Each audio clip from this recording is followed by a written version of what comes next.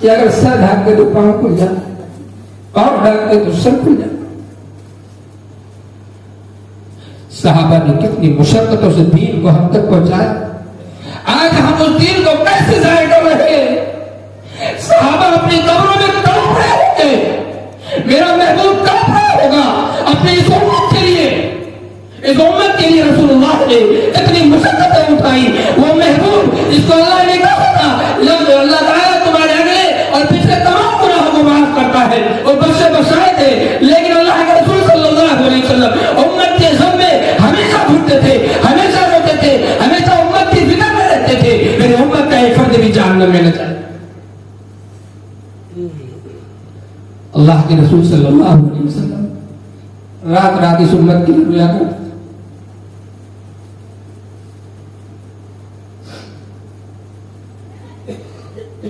آپ کی آج تو ہمارے پاس وقت نہیں، موبائل کے اندر ہم اتنا مست ہو گئے، دنیا میں مست ہو گئے، اس کی رنگینی ہمیں اتنی اچھی لگی کہ اپنے محبوب کی سیرت پڑھنے کا ہمارے پاس وقت نہیں۔ اگر ہم اپنے محبوب کی سیرت 5 منٹ روز پڑھتے، یقیناً ہمارا ایمان مضبوط ہوتا۔ آپ مسجد میں آ کر کے امام سے 5 منٹ کتاب پڑھتے ہیں تو ہمارے پاس وقت نہیں ہوتا ہے، دنیا نے ہمیں گھیر رکھا۔ میرے عزیز ساتھی، دنیا کو ہم محبوب رکھیں گے تو آخرت کا نقصان اٹھانا پڑے۔ ومن احب آخرتہ اضر بدنیا، آخرت کو حاصل کرنے والا دنیا کا نقصان کر بیٹھتا ہے۔ اب دنیا کا نقصان تو ہوگا کیونکہ دنیا مقصود نہیں ہے۔ دنیا اگر مقصود ہوتی تو آج دنیا کے اندر سب سے بڑی پراپرٹی میرے محبوب سرکار دو جہاں صلی اللہ علیہ وسلم، آپ کی کوئی پراپرٹی موجود ہے؟ قرآن جن کو اولو الالباب کہتا ہے انہوں نے دنیا کو کبھی ترجیح آخرت پر دیا ہی نہیں، آخرت کو ہمیشہ ترجیح دیتے رہے۔ یہ دنیا اہل دنیا کو بھلی معلوم ہوتی ہے، یہ دنیا اہل دنیا کو بھلی معلوم ہوتی ہے، نظر والوں کو یہ اجڑی ہوئی معلوم ہوتی ہے۔ ایک ہے بصیرت، ایک ہے بصارت، آنکھیں جن کے پاس ہوتی ہے وہ ایسی چیزیں دیکھتے ہیں جو عام لوگ دیکھتے ہیں، اور جن کو ایمانی نورانیت حاصل ہوتی ہے، جن کے اندر تقویٰ کا نور ہوتا ہے، ان کے اندر بصارت ہوتی ہے، وہ ایسی چیزیں دیکھتے ہیں جو ہر کوئی نہیں دیکھتا۔ اسی کو حضرت عثمان رضی اللہ تعالیٰ عنہ نے فرمایا تھا اتقوا فراست المؤمن فإنه ينظر بنور اللہ۔ تو آخرت کو اگر ہمیں حاصل کرنا ہے تو دنیا کا نقصان اٹھانا پڑے، اور ہم دنیا میں ایسا لگے کہ آخرت کو ہم نے کھو دیا۔ عقل مند ہے وہ شخص جو اپنے آخرت کو بنائے زیست برائے خوردن، نہ کہ خوردن برائے زیست۔ کھانا تو زندگی کی بقا کے لیے ہے، آدمی کھانا اس لیے کھاتا ہے کہ کھائے گا تو طاقت رہے گی، عبادات کرے گا، نوافل پڑھے گا، اس سے اللہ تعالیٰ کو یاد کرے گا، مسجدوں کو آباد کرے گا، اس سے طواف کرے گا، حج کرے گا، اور اس کے اندر طاقت ہوگی تو لمبی لمبی رکعتیں پڑھے گا۔ کھانا اس لیے نہیں ہے کہ گلے تک کھا کر کے عیش و سرمستی میں رہو، عیاشیاں کرو، زنا کرو، شراب پیو، اللہ کی نافرمانیاں کرو، اللہ کی بچھائی ہوئی زمین پر اللہ کی نافرمانی کرو، رسول اللہ کی سنتوں کی اس کی پیروی کرنے کے بجائے اس کی سنتوں کو پامال کرو۔ کھانا اس لیے نہیں کھایا جاتا، اور ہم نے اسی کھانے کے پیچھے پڑ گئے۔ کیا کیا بھائی؟ پتہ چلا کہ 2 بیگھہ زمین تھی، حدیث میں تو آتا ہے اگر کسی نے ایک بالے سے بھی کسی زمین کے دبا لیا کل قیامت کے دن اس کا جو بوجھ ہوگا اس کا احساس تو وہی ہوگا یہاں سمجھنے سمجھانے والے جو سمجھنے والے سمجھ جاتے۔ ایک بالش سے آپ کا کیا بنے گا؟ آپ نے 2 بتہ 4 بتہ 1 بسہ زمین آپ نے کسی کی ہڑپی، اور جب آپ کے اس پر آرام کرنے کا وقت آیا تو روح پرواز ہوگی۔ ان اجل اللہ اذا جاء لا یؤخر، موت نہیں کہے گی اے حافظ صاحب کل آئیں گے تیار رہے گا، کچھ نہیں، وقت ہوا روح قبض کر کے فرشتہ لے کر کے چلا جائے۔ تو ہم نے جو زمین ہڑپی تھی فائدہ 1 گھنٹہ 1 سیکنڈ بھی نہیں اٹھایا، لیکن اس کا عذاب قبر میں ہم بھگت رہے، اس کا عذاب قبر میں ہم بھگت رہے ہیں، قیامت تک بھگتیں گے۔ اور اس دن جس دن سورج ہمارے سر پر ہوگا، جس دن کوئی کسی کا پرسان نہیں ہوگا، قرآن جس کی ترجمانی کرتا ہے یوم یفر المرء من وأبيه وصاحبته وبنيه لكل امرئ منهم يومئذ شأن يغنيه. اولاد بڑی محبوب ہوتی ہے نا. سر ہمارے آنکھوں کی ٹھنڈک ہوتی ہے, بیوی سے محبت ہوتی ہے, دوست و احباب. ابھی آگے حدیث میں آئے گا کہ اللہ کے لیے دوستی کریں, اللہ ہی کے لیے محبت کریں, اللہ ہی کے لیے بغض رکھیں. وہ دوست جن کے لیے ہم اپنے ماں باپ کی باتوں کو ٹھکرا کر کے اس کی دوست کی بات مانتے تھے. باپ کہتا تھا کہ مت جاؤ, لیکن دوست کے ساتھ نکل جاتے تھے. وہ دوست کل قیامت کے دن کام نہیں آئے گی, وہ بیوی کل قیامت کے دن کام نہیں آئے گی, وہ اولاد کل قیامت کے دن کام نہیں آئے گی. جس اولاد کے لیے ہم نے 2-4 حصہ زمین ہڑپی تھی, کل قیامت کے دن وہ اولاد ہمیں سے بھاگے گی, اور اگر اس زمین کی وجہ سے پھنسے گی تو اللہ تعالیٰ کے دربار میں کہے گی اے اللہ تعالیٰ یہ میرا باپ ہے, اس نے زمین ہڑپی تھی اور اس پر میرا قبضہ کروایا تھا. آ رہی بات سمجھ میں؟ کچھ بات سمجھ میں آ رہی ہے؟ فائدہ 1 سیکنڈ کے بھی نہیں, اور صدیوں آگ میں چلنا پڑے گا اس کی وجہ سے.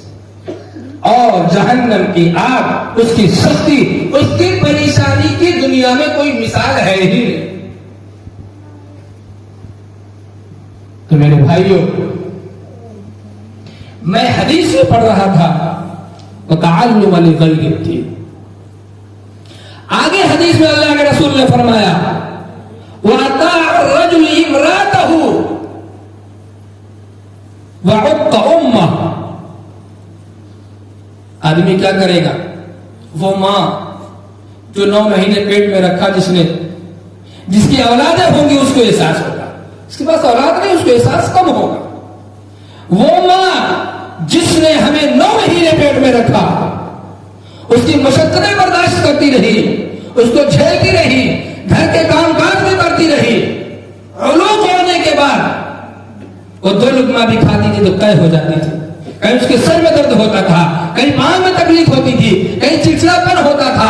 9 مہینے اس نے مشقت برداشت کیا, اور پیدائش کے وقت کی ماں کو جو تکلیف ہوتی ہے, خدا کی قسم ماں اور اللہ کے سوا اس کا کوئی احساس کر ہی نہیں سکتا.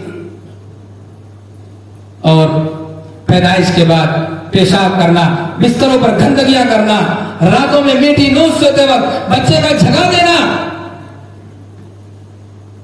ماں راتوں میں اٹھتی تھی, ٹھنڈی ہے کہ گرمی ہے, سردی ہے کہ برسات ہے, اجالا ہے کہ اندھیرا ہے, بخار ہے کہ صحیح ہے, صحت ہے کہ بیماری ہے, کچھ نہیں دیکھتی تھی. اولاد کی وجہ سے ماں جس رات کے جس پہر میں بھی اولاد اٹھاتی تھی, روتی تھی, ماں اٹھ کر کے بیٹھ جاتی تھی.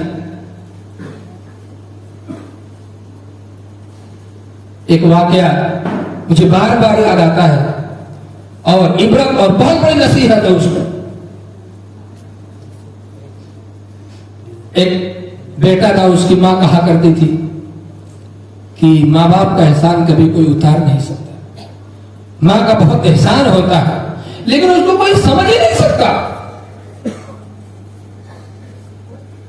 تو روز سنتا رہا. اس نے کہا کہ امی کیا احسان ہے آپ کا اور کیسے وہ ادا ہوگا, آپ بتائیے, میں اس کو ادا کروں گا. ماں نے مسکرایا.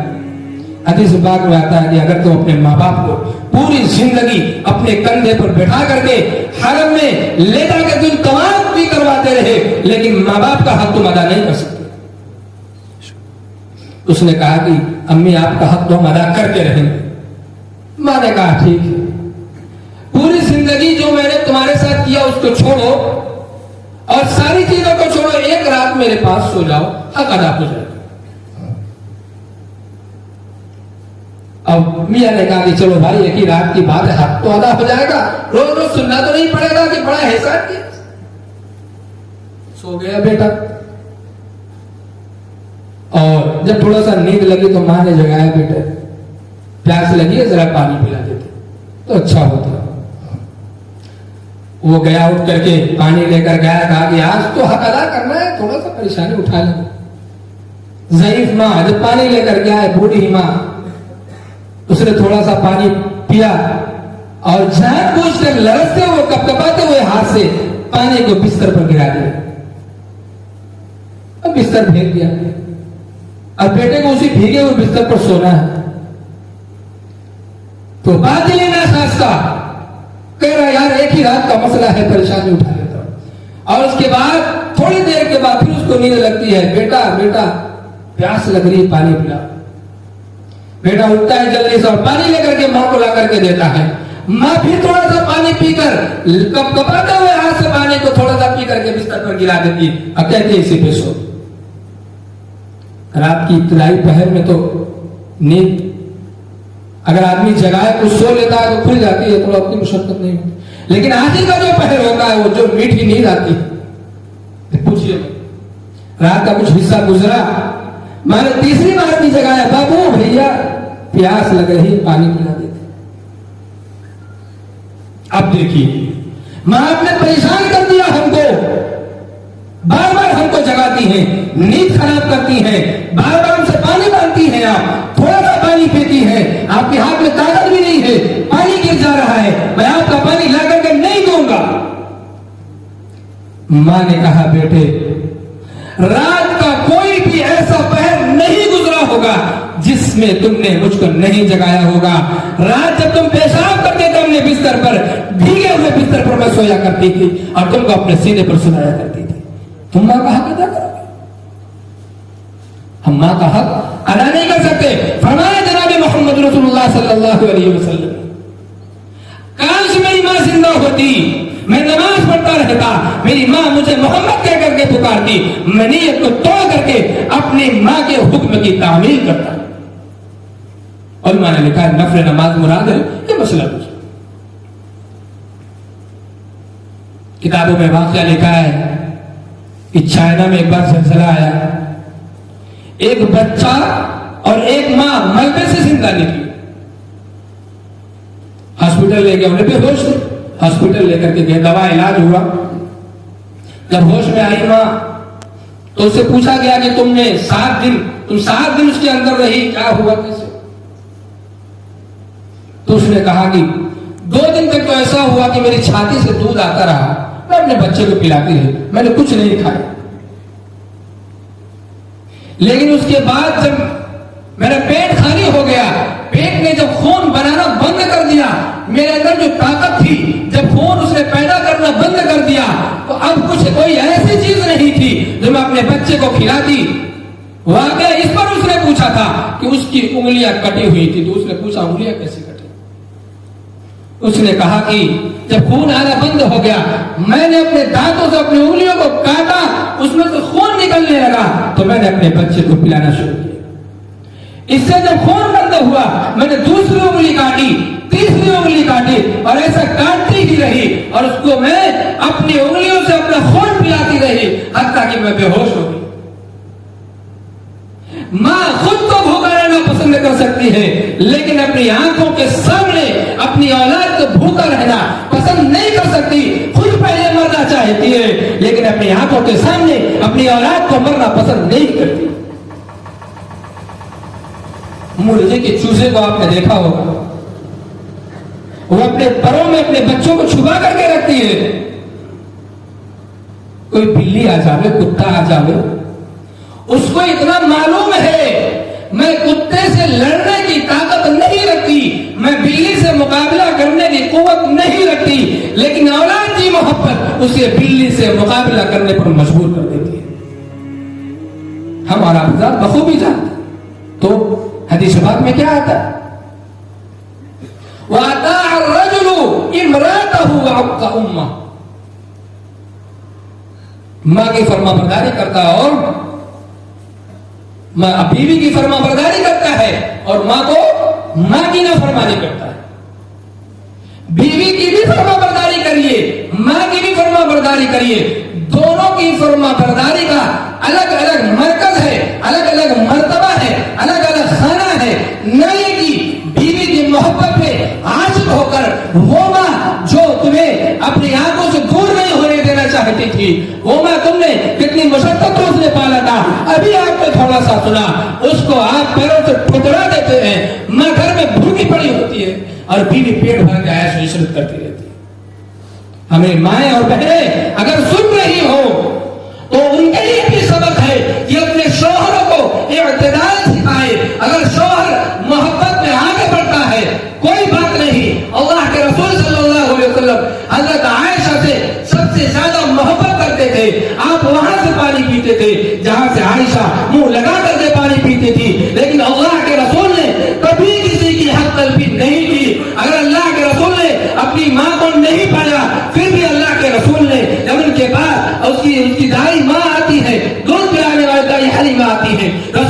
صلی اللہ علیہ وسلم نے اپنی چادر بچھا دیا ان کو بیٹھنے کے لیے، اور حدیث پاک میں ماؤں کے حقوق کا اور اس کے پہچاننے کا رسول اللہ نے پورا کا پورا حکم نازل اس کو بتلایا ہے اور اس کا طریقہ بھی بتلایا ہے۔ اس لیے بیویوں سے بھی گزارش ہے، ماں اور بہنوں سے بھی گزارش ہے، اگر شوہر ماں سے اعراض کرتا ہو تو آپ ان کو سمجھائیے، ماں کا حق ہے۔ اگر آپ اپنی ماں کے ساتھ ایسا معاملہ کرتے ہیں، کل میں بھی ماں بنوں گی، میرے جسموں میں بھی لرزہ طاری ہوگا، راشا طاری ہوگا، زلزلہ برپا ہوگا، کل کہیں ہماری اولاد بھی ہمارے ساتھ ایسا نہ کرے۔ اولاد کی نافرمانی کا ایک صحابی کا واقعہ لکھا ہوا ہے، حضرت علقمہ رضی اللہ تعالی عنہ کا، صحابی ہے رضی اللہ عنہم رضو عنہ، قرآن بشارت سناتا ہے۔ اللہ نے کہا یہ ایسی جماعت ہے، ایسے برگزیدہ لوگ ہیں، میں ان سے راضی ہوں اور یہ مجھ سے راضی۔ حضرت علقمہ رضی اللہ تعالیٰ عنہ کے انتقال کا وقت قریب آیا، صحابہ نے کلمہ پڑھنے کے لیے کہا، زبان پر کلمہ جاری نہیں ہو رہا ہے، صحابی ہے، زبان پر کلمہ جاری نہیں ہو رہا ہے۔ صحابہ کو افسوس ہوا، تشویش ہوئی، رسول اللہ صلی اللہ علیہ وسلم کی مجلس میں حاضری ہے۔ صحابہ کے اندر ایک بڑی خصوصیت یہ تھی، جب کہیں بھی وقت سے کوئی نیا معاملہ پیش آتا تھا، کوئی نئی چیز سامنے آتی تھی، تو سب سے پہلے رسول اللہ صلی اللہ علیہ وسلم کی مجلس میں حاضر ہوتے تھے، ان سے پوچھتے تھے۔ چنانچہ اللہ کے رسول کے پاس گئے، اللہ کے رسول سے سارے معاملے کو بتایا۔ رسول اللہ صلی اللہ علیہ وسلم نے پوچھا کہ کیا اس کے والدین زندہ ہیں؟ فرمایا کہ والد تو نہیں ہے، ماں زندہ ہے۔ کہا اللہ کے رسول نے کہ جاؤ اس کو پیغام سنا دو، یا تو وہ میرے پاس آئے یا میں خود چل کر کے آتا ہوں۔ جب اس کے پاس پیغام پہنچایا گیا تو اس بڑھیا نے کہا میں خود اللہ کے رسول کی مجلس میں حاضر ہوتی ہوں۔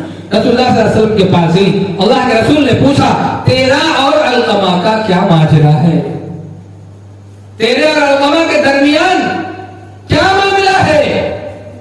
انہوں نے فرمایا اللہ کے رسول، علقمہ راتوں میں نماز پڑھتا ہے، تلاوت بھی کرتا ہے، آپ کی مجلس میں بھی حاضر ہوتا ہے، بڑا صالح اور نیک ہے، لیکن اپنی بیوی کو اپنی ماں پر ترجیح دیتا ہے، اس کی وجہ سے مجھے تکلیف ہے۔ اللہ کے رسول نے فرمایا اس تکلیف کی وجہ سے علقمہ کی زبان پر کلمہ جاری نہیں ہو رہا ہے تو اسے معاف کر دے۔ ماں نے کہا کہ میں اسے معاف نہیں کر سکتی۔ اللہ کے رسول نے فرمایا یہاں سے کہ کئی ایک سبق ہے، ایک تو ماں کی محبت ابھی آپ کی آگے آئے گی، دوسرا آپ دیکھیے اللہ کے رسول نے فرمایا کہ جو دنیا کے اندر ماں کو ستاتا ہے، باپ کو تکلیف پہنچاتا ہے، اس کی نافرمانیاں کرتا ہے، تو اس کا خاتمہ بالخیر ہونے کا خاتمہ بالخیر نہیں ہوتا ہے، برے خاتمے کا اندیشہ ہوتا ہے۔ اللہ کے رسول نے صحابہ سے فرمایا کہ لکڑیاں جمع کرو۔ ماں نے پوچھا یہ کیا ہوگی؟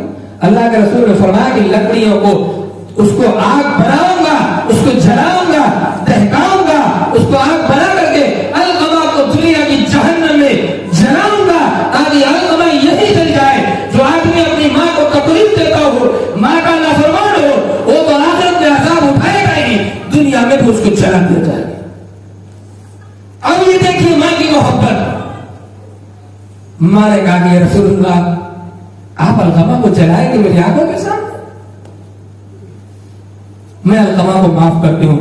صحابہ نے جا کر کے دیکھا علقمہ کی زبان پر فوراً کلمہ جاری ہوا اور روح پرواز کر گئی۔ تو اپنی ماں کو، ماں کی نافرمانی کبھی نہ کرنا میرے یارو۔ ماں ایک عظیم ہستی ہے، ماں اور باپ کا سایہ جب تک موجود ہوتا ہے کوئی بوجھ محسوس نہیں ہوتا۔ جس دن ماں اور باپ کا سایہ سر سے اٹھتا ہے ایسا لگتا ہے آسمان بھی سایہ نہیں کر رہا ہے۔ اور آگے اللہ کے رسول نے فرمایا وَأَدْنَا صَدِيقَهُ وَأَقْصَى أَبَاهُ۔ انسان کیا کرتا ہے؟ اپنے دوست کو قریب کرتا ہے، اپنے دوست کو قریب کرتا ہے اور باپ کو کنارے چھوڑ دیتا ہے۔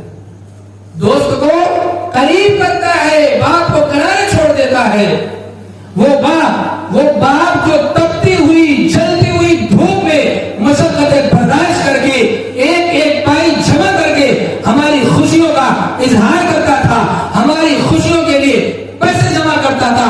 ہم کو نہیں معلوم کہ ہمارا باپ کہاں سے لاتا ہے. بیٹے کی خواہش پوری کرنے کے لیے، بیٹی کی خواہش پوری کرنے کے لیے ہمارا باپ چھپ چھپ کر کے بھیک بھی مانگتا تھا. ہمارا باپ چھپ چھپ کر کے اپنے دوست و احباب سے اولاد کی خواہش پوری کرنے کے لیے پیسہ بھی مانگتا تھا، لیکن ہماری خواہش کبھی پوری نہ ہو سکی. ساتھیوں، آگے اللہ کے رسول نے فرمایا وَأُكْرِمَ الرَّجُلُ مَخَافَةَ شَرِّهِ. لوگ ایسے آدمی جو ظالم ہوتے ہیں، لوگ ان کا اکرام کیوں کریں گے؟ اس کے شر سے بچنے کے لیے.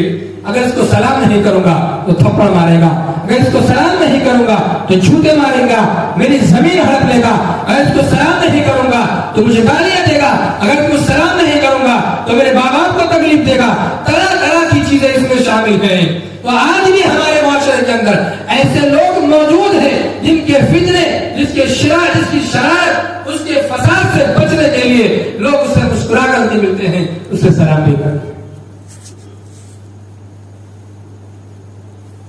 آگے اللہ کے رسول نے فرمایا وَظَهَرَتِ الْقَيْنَاتُ وَالْمَعَازِفُ.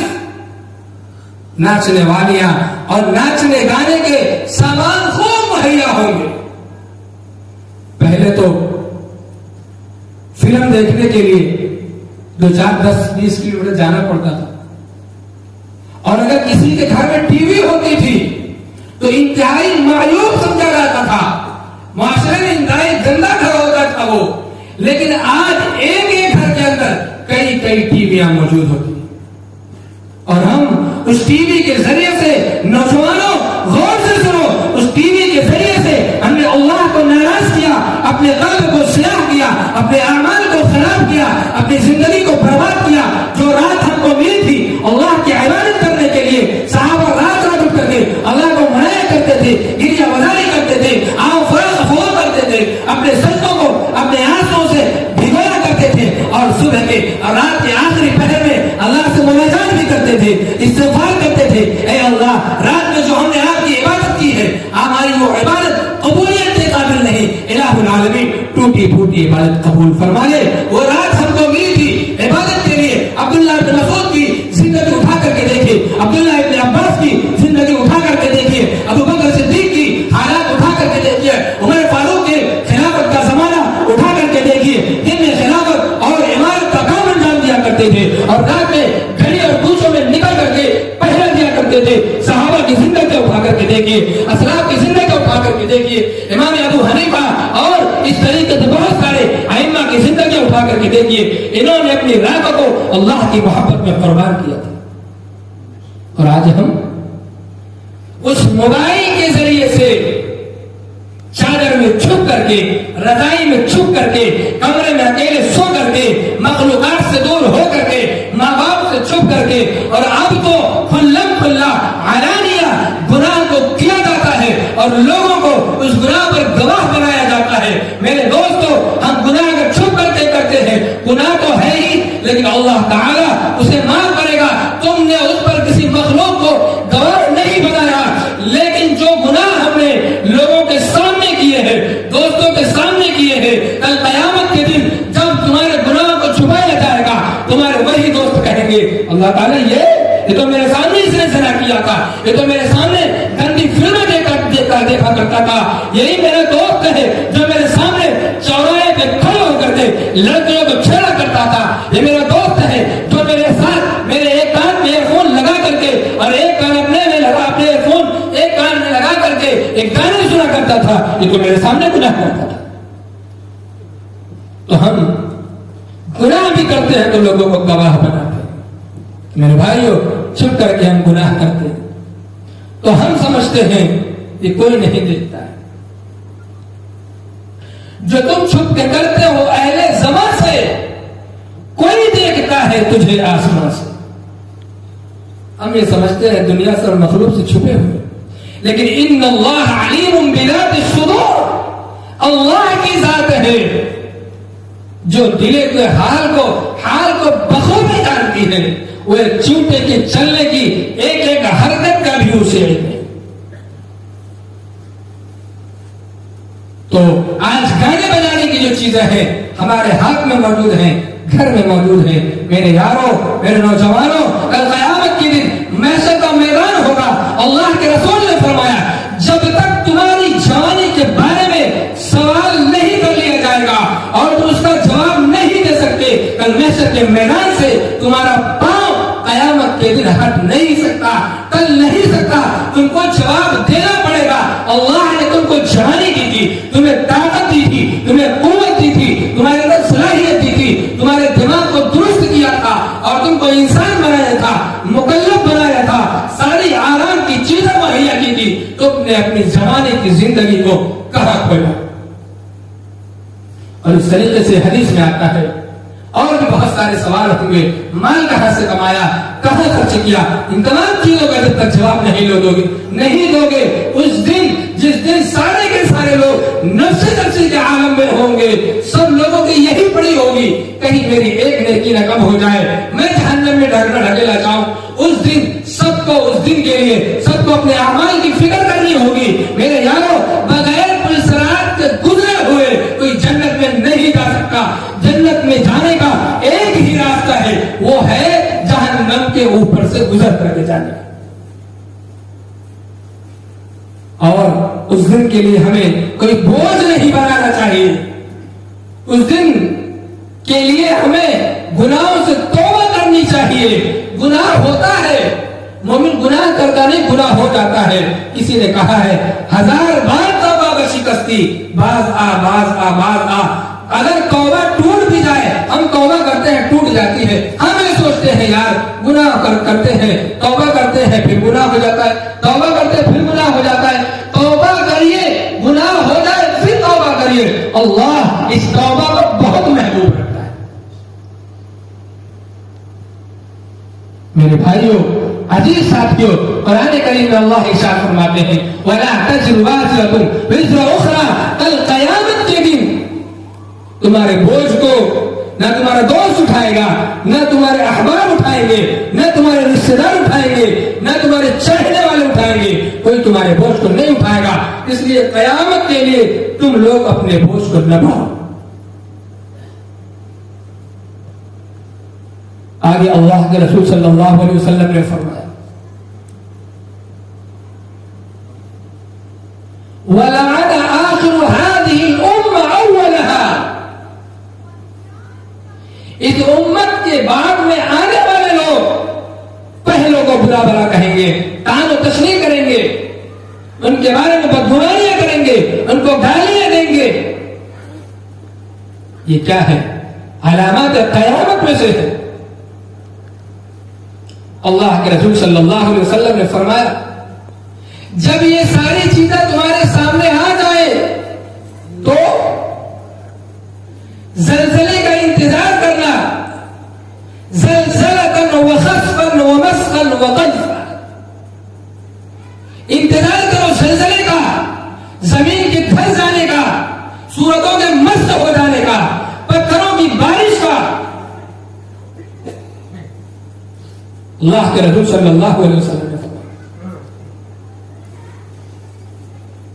جس طریقے سے کسی دھاگے میں موتیوں کو پیو دیا گیا ہو, موتیوں کو بھر دیا گیا ہو اور اس میں گرہ لگا دی گئی ہو, باندھ دی گئی ہو, اس کے بعد اس گرہ کو کھول دیا جائے, اس میں سے جس طریقے سے موتیاں سرسر گرنے لگتی ہیں, ترتیب وار گرنے لگتی ہے ایک دوسرے کے پیچھے, اسی طریقے سے جو علامات میں نے تم کو گرائی ہے جب تمہارے اندر پائی جائے تو تم ان تمام چیزوں کا بے دردہ انتظار کرنا کہ کبھی تو تمہارے اوپر پتھروں کی بارش ہوگی, کبھی تمہاری صورتوں کو مس کیا جائے گا, کبھی زلزلے آئیں گے, کبھی زلازل ہوگا, کبھی براول ہوگا, کبھی طوفان آئے گا, کبھی اللہ کا ایسا عذاب آئے گا کہ دنیا اور انسان یہ کیا ہے حیرت میں ہوگا یہ سب کہاں سے ہو رہا ہے. میں نے شروع میں آپ کو بتایا تھا کہ یہ ساری چیزیں دنیا پورا اسلام, اہل اسلام اس بات کی کوشش کر رہے ہیں مذہب ہم سے ختم ہو جائے, پریشانی ہم سے ختم ہو جائے, مشکلات ہم سے دور دور ہو جائے، لیکن ان تمام کاموں کو کر رہا ہے جو تمام پریشانیوں کو دعوت دینے والی ہے۔ ساری ترکیب ہم کر لیں، پریشانیاں دور نہیں ہو سکتی۔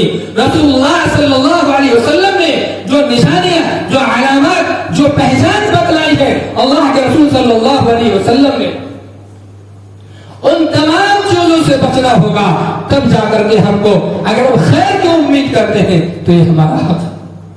حدیث کا ایک ٹکڑا اس سے چھوٹ گیا جو انتہائی عام ہوتا جا رہا ہے، وَشُرِبَتِ الْخُمُورُ،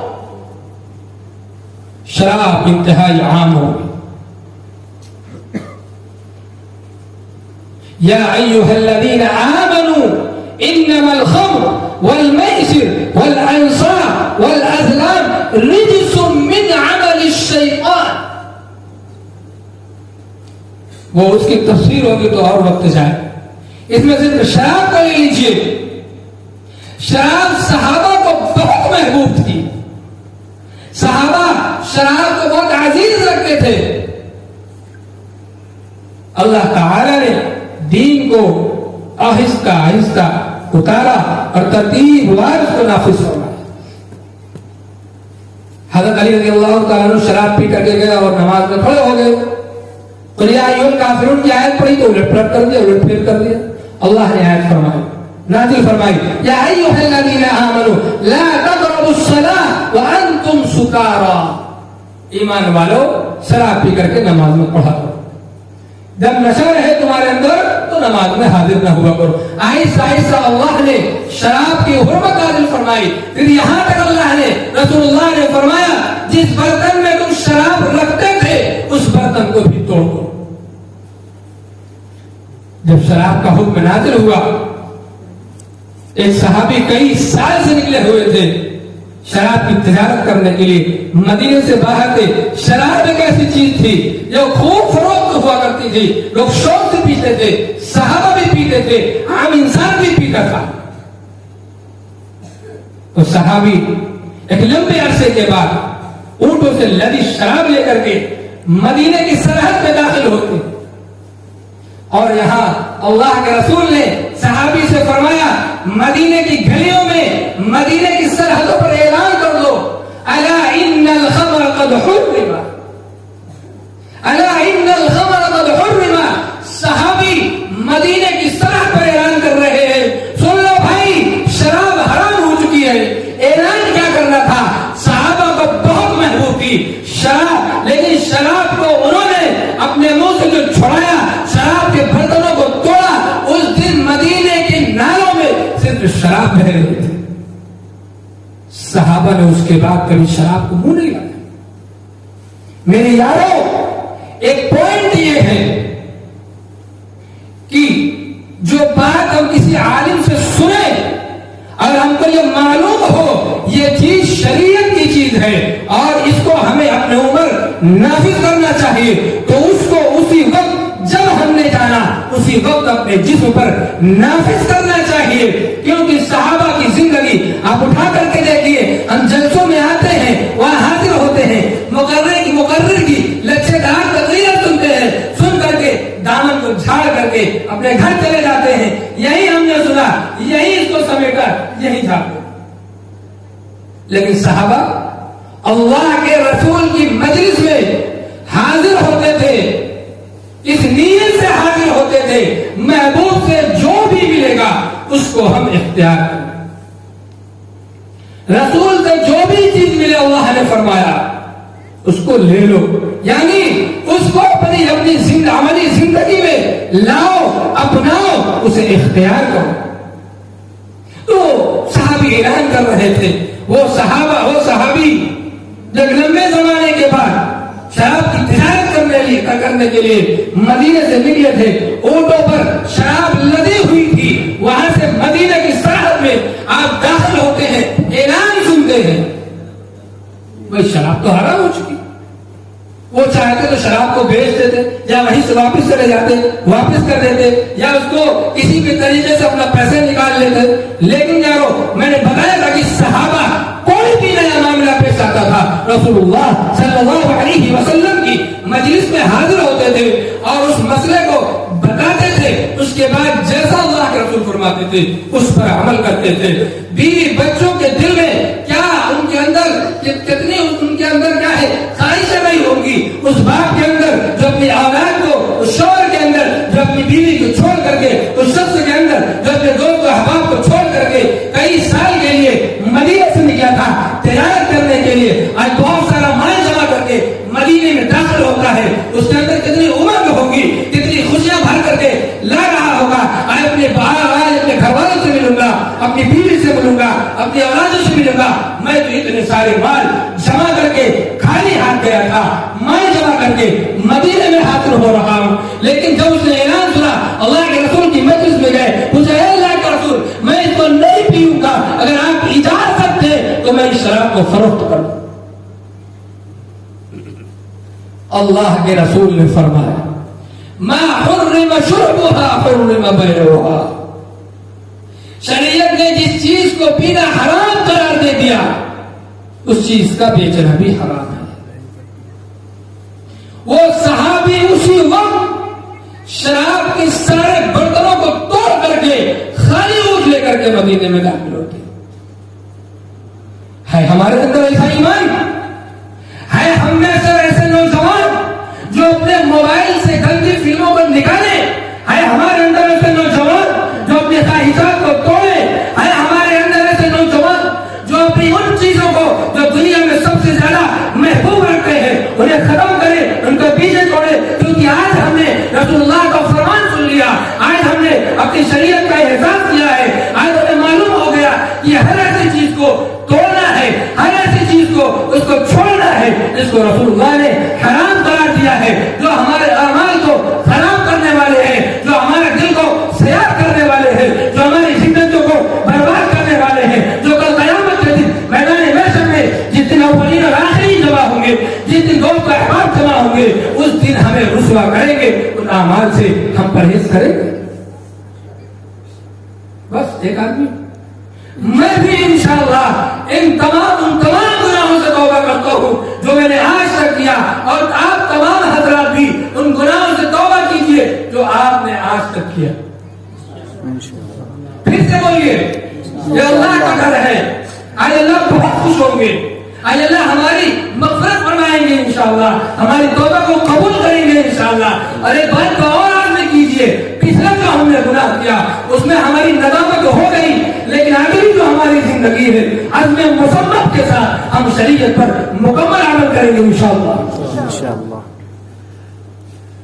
میرے ساتھیوں، عزیز دوستو، قرآن کی آیت میں نے پڑھی تھی ظہر الفساد فی البر والبحر بما کسبت ایدی الناس لیذیقہم بعض الذی عملوا لعلہم یرجعون۔ جتنے بھی مشکلات، پریشانیاں، مسائل، پردوں پر ان کا حکم نافذ کرنا کہ تم پردہ تمہارے اوپر لازم نہیں ہے، اور تمہاری شریعت کے خلاف ان کا بولنا، تمہاری خانقاہوں میں تالے لگانا، تمہاری مسجدوں کو بند کروانا، تمہارے دارالعلوم، تمہارے مدرسے، تمہارے مکاتب ان کی نگاہیں جب تم مکمل شریعت پر اور ہم مکمل شریعت پر عمل کرنے لگیں گے تو انشاءاللہ ان کی ہمتیں پست ہوں گی، اور یہ ساری چیزیں ہمارے سامنے آ رہی ہیں، ہمارے ہاتھوں کا کرتوت ہے۔ میں نے 2-3 آیتیں اس میں پڑھی تھی، ان سب کا خلاصہ یہی ہے جو مصائب ہم پر آ رہے ہیں سب ہمارے اعمال کا کرتوت ہے۔ اس لیے میرے بھائیوں، عزیز ساتھیوں، قرآن کرتا ہے، قرآن ارشاد، اللہ تعالیٰ ارشاد فرماتے ہیں قرآن میں یا ایھا الذین آمنوا ادخلوا فی السلم کافہ، اے ایمان والو اسلام میں مکمل داخل ہو جاؤ۔ آج ہمارا حال کیا ہے کہ جو چیزیں نواقصات اسلام میں سے ہے، دین میں سے ہے، 95% ہم اس پر عمل کرتے ہیں۔ ہمارا ایمان کامل نہیں ہے، ہمیں ان تمام اعمال کرنے چاہیے کہ ہمارا ایمان کامل ہو جائے۔ ہمارا لباس دیکھیے، ہمارے ایمان کی نفس پر دال ہے، وہ دلیل ہے کہ ہمارا ایمان ناقص ہے۔ ہمارا چہرہ دیکھیے، رسول اللہ صلی اللہ علیہ وسلم کتنی محبت سے اپنے چہرے پر داڑھی رکھتے تھے۔ یہ انبیاء کی خوبصورتی ہے، اور یہ ہمارے چہروں کی خوبصورتی ہے، یہ اسلام کا شعار ہے، یہ انبیاء کی سنت رہی ہے جس کو محبوب اپنے ہاتھ سے صحیح کیا کرتے تھے، اس میں کنگھا کیا کرتے تھے، اس میں تیل لگایا کرتے تھے، اور وہ داڑھی جو ہماری شریعت جس کو رکھنے کے لیے کہتی ہے، آج ہم اس داڑھی کو اپنے چہرے سے نکال کر کے کوڑے اور کچرے میں پھینک رہے ہیں۔ ہمارا ایمان کیا ہے؟ ناقص ہے۔ ہمارا لباس شریعت کے خلاف ہے، ہمارا کلچر شریعت کے خلاف ہے، ہماری پڑھائی شریعت کے خلاف ہے، ہمارا اٹھنا بیٹھنا سونا پینا چلنا کھانا ساری چیزیں شریعت کے خلاف چل رہی ہیں۔ میرے یارو میرے دوستو، آج سے ہم سب عزم مصمم کریں گے، پختہ ارادہ کریں گے کہ ہم شریعت پر انشاءاللہ مکمل عمل کریں گے۔ ہم کو اگر شریعت کا علم نہیں ہے، اپنے علماء سے پوچھیں گے، امام صاحب سے پوچھیں گے، مفتیان کرام سے پوچھیں گے، اپنے گھر میں اسلامی تعلیمات کو جاری کریں گے، پوچھ کر کے انشاءاللہ اس پر عمل کریں گے۔ اللہ تعالی ہم سب کو اپنی شریعت پر مکمل عمل کرنے کی توفیق سے نوازے۔ وآخر دعوانا الحمدللہ رب العالمین۔